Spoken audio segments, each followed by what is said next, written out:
देखिए यहां पर दिया हुआ है, दो प्रश्न एक साथ दिए गए हैं और दोनों प्रश्नों को आपको एक साथ हल करना है।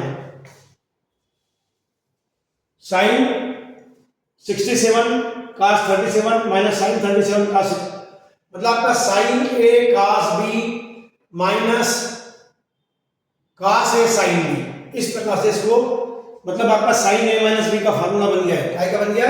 साइन ए माइनस बी का। साइन ए माइनस बी मतलब 67 माइनस 37, क्या का बन गया फार्मूला? ये साइन ए माइनस बी का, sine A cos B minus cos A sine B, और ये cos ए cos बी माइनस साइन ए साइन बी, मतलब cos ए प्लस बी का फार्मूला बन गया, इन दोनों का प्लस ए प्लस बी का फार्मूला। हम एसएससी की तैयारी कर रहे हैं तो उनके फार्मूले याद होना चाहिए, बिना फार्मूले के हम सवाल में कुछ नहीं कर पाएंगे। तो साइन ए माइनस बी, तो ये साइन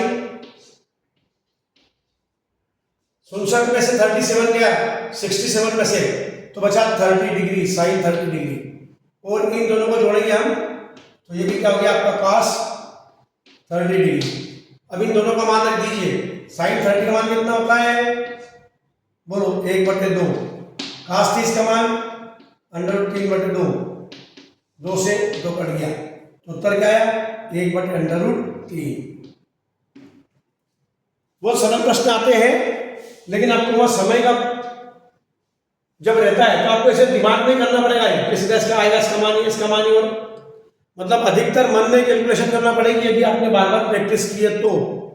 इसलिए practice makes the man perfect, practice पहले करिए। उसी प्रकार यहाँ पर उसने cos थीटा बराबर -3/2 दिया है और cos थीटा की केवल थीटा की वैल्यू फाइंड आउट करना है। तो हमको मालूम है cos थीटा बराबर माइनस cos √3/2 भी हमने ये मान रखा, √3/2 मान इसका cos 30 का, cos 30 का मतलब है cos π/6 और माइनस cos थीटा है, अर्थात cos 180 माइनस थीटा, मतलब cos 180 मतलब pi, cos pi minus theta is equal to minus cos theta. याद रखना है, सब याद करना पड़ेंगे फार्मूले। ये cos से cos हट गया तो थीटा बचेगा, 6 कम 6 मतलब 6 पाई में से 1 पाई गया तो 5 पाई मतलब 6। समझ में आ रहा है नहीं आ रहा है? हमने इसको हटा दिया, 6 कम 6, 6 में से 1 गया तो 5 पाई 6 पाई।